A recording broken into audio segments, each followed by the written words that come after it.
አሰላሙ አሌይኩም ወረህመቱላሂ ወበረካቱ። ውድና የተከበራችሁ የቻናሌ ቤተሰቦች እንዴት ናችሁ? ከኔ ጋር አልሐምዱሊላህ ሁሉ ሰላም። እንዲሁም የሌላ እምነት ተከታይ ወገኖችን ሰላም ብያለሁ። ሰላማችሁ ብዙ ትርፍ ይበልኛል። ለምሳሌ እንኳን ወደ አህሙማን ሴቶች ቻናል በሰላም መጣችሁ።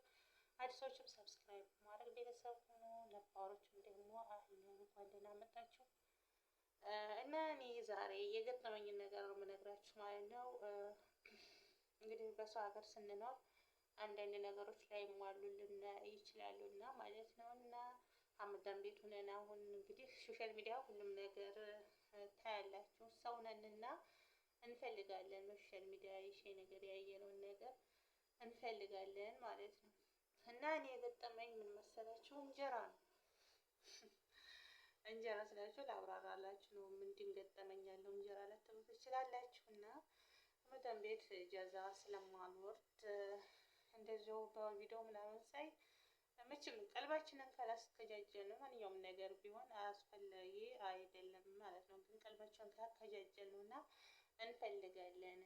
ከዛ የሆነ ቪዲዮ የሾርት ቪዲዮ እያየሁ ነበር እና የሆነ እንጀራ ፍትፍት ነገር ነው። ከዛንን ሳይ በርበሬና እንጀራ እንዲያመጣልኝ ሰዎችን ነገርኩት። እንጀራው ይዞ ሲመጣ ማሻአላ በጣም ያምራል። አይኑ በጣም ለስለስ ያለ ነው። በጣም ነው የሚያምረው። ደስ አለኝ። እኔም ደግሞ በርበሬ ይዘልኝ አልኩት። ሽንኩርት ምናምን አብዛው አስቀምጠው ታውቃላችሁ። አረቦች ለራሳችሁ ስትሰሩ መቀድ የጨረስባችሁ ስለሚመስላቸው በራሴ ሽንኩርትም በርበሬም እንጀራም ይዘልኝ ብዬ አስመጥቼ ስጋ ሴትዮ ሰራታይ ነበርና ሰራሁ ወጡን ማሻአላ። እንጀራውም ለስለስ ያለ ነው። በመጀመሪያ ጊዜ በላሁት። በጣም ጣፍጦኝ ኢጃዛ ወርጄም ስለማላቅ በላው ማለት ነው። እና እንጀራው እንዳይበላሽ ያደረኩት ነገር ምንድነው? ከተላጃ ነበር ያደረኩት ማለት ነው። ከዛ በማግስቱ ዙር አካባቢ ወጣ ሙቄ ምሳዬን ልበላ ስል ያንን እንጀራ አሞቅኩት። ታውቃላችሁ ኢጃዛ ቤት አሁን እንጀራ እንዳይበላሽ ተላጃ እናደርጋለን ማለት ነው። ያንን ተላጃ ያደረገውን እንጀራ በማይክሮብ ስናሞቀው ልክ እንደ አዲስ እንደተጋገረ ትኩስ እንጀራ ለስለስ ያለ ነው የሚሆነው እንጂ ሌላ ነገር አይሆንም። ይህ ግን የሆነው ምንድነው? እንግዲህ አንድ ቀን ነው ያደረው ከተላጃ። ብዙ ቀን አላደረም።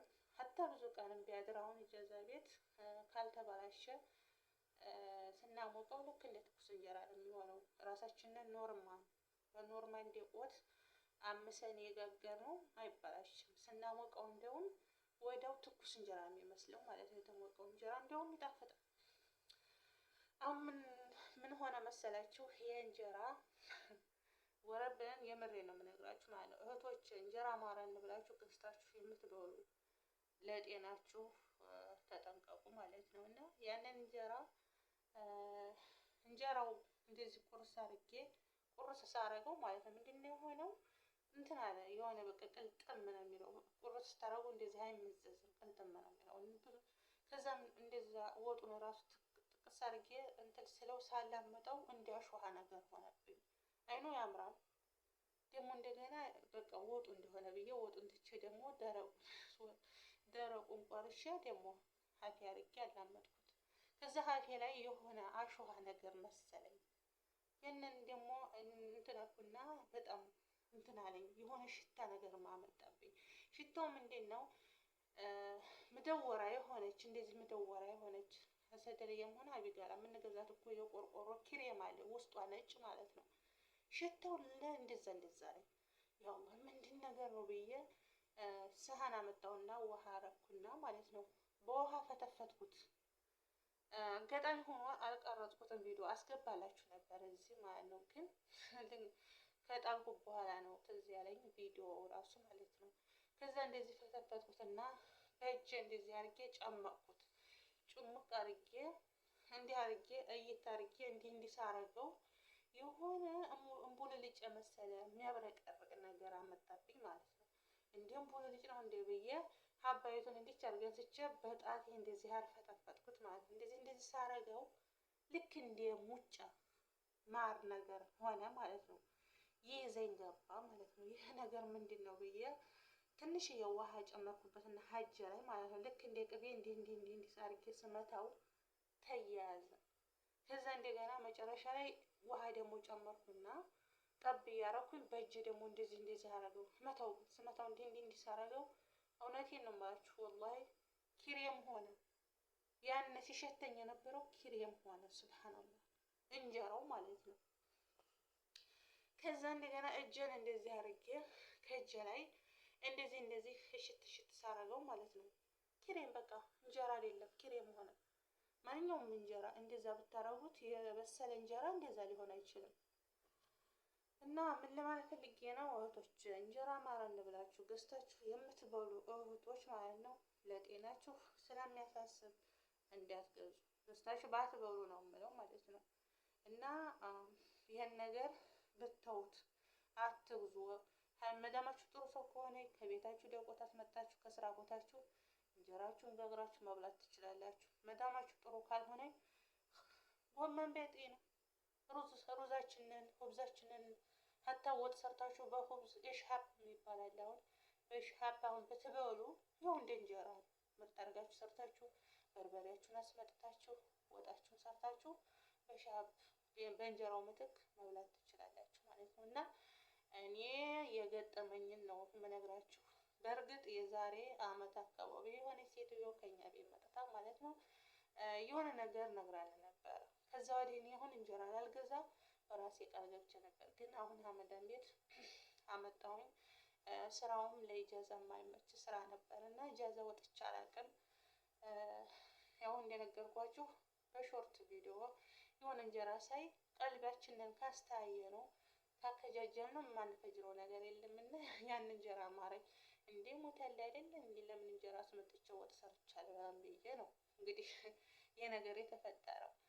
እና አላህ ይህዲኩም እንጀራ የምትሸጡ እህቶች ማለት ነው አላህ ልትፈሩ ይገባል።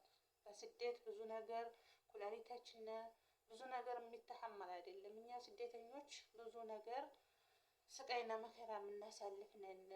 ምግብ እንኳን ጠግበው የማይበሉ እህቶች አሉ። ለምሳሌ አንጀታቸው ደረቀ እና እተቂላህ አላህ ልትፈሩ ይገባል። ይቺ ዱንያ እንደሆነ ቀሪ ናት። ገንዘብ ማግኘታችሁን እናንተ ስታስቡ በሰው ህይወት ላይ ምን ያክል አደጋ እጥላለሁ ብላችሁ ማሰብ መቻል አለባችሁ። እና ይህን ነገር ባታደርጉ ጥሩ ነው። ምክንያቱም ይቺ ዱንያ ቀሪ ናት። ነገ ካላህ ፊት ትጠይቃላችሁ። አላህን ፍሩ። አሁን ያ ነገር ሽታው ራሱ እንደዚህ እንዲህ ያረኩኝ ስንት እንደ ቅቤ እንትን ስለው ክሬም ነው የሆነው። እውነት ለመናገር ክሬም ነው የሆነው። ሽታው እንደገና እንዲያደር ደግሞ ሽታው ነፍሱል ክሬም በአላህ እንዴትስ ትዝ አላቸው። እኔ እንጀራ አያበላሽም ተብለው ነው ወይስ ምንድን ነው? ክሬም ለምን ጨመሩበት? ለምን ያኔ እንዴት ሳወቁ ክሬም መግባቱ? እንጀራው እንዳይበላሽ ክሬም ቢያስገቡበት እንጀራው እንዲያምር ማን ነገራቸው? የኛ ተንኮል ባርንበትም ተከትሎን ነው የሚሄደው። አሁን አረብ ማለት ነው ማሻአላ ሁብዝ እንገዛለን። አሁን ለምሳሌ አረቦቹ ሩዝና ሁብዝ ነው ቀለባቸው አብዛኛውን ማለት ነው። እስኪ አሁን እንዲሁ አረቦች ሁብዙ ማለት ነው የሆነ ነገር ጨምረው አይጋግሩም ማለት ነው። ግን ኢትዮጵያ ላይ እንጀራ በቋሚነት የሚሸጡ ጆሶ ነው እንድንጨምሩበት እንደዚህ ያረጉበት እየተባለ ነው አይደለም።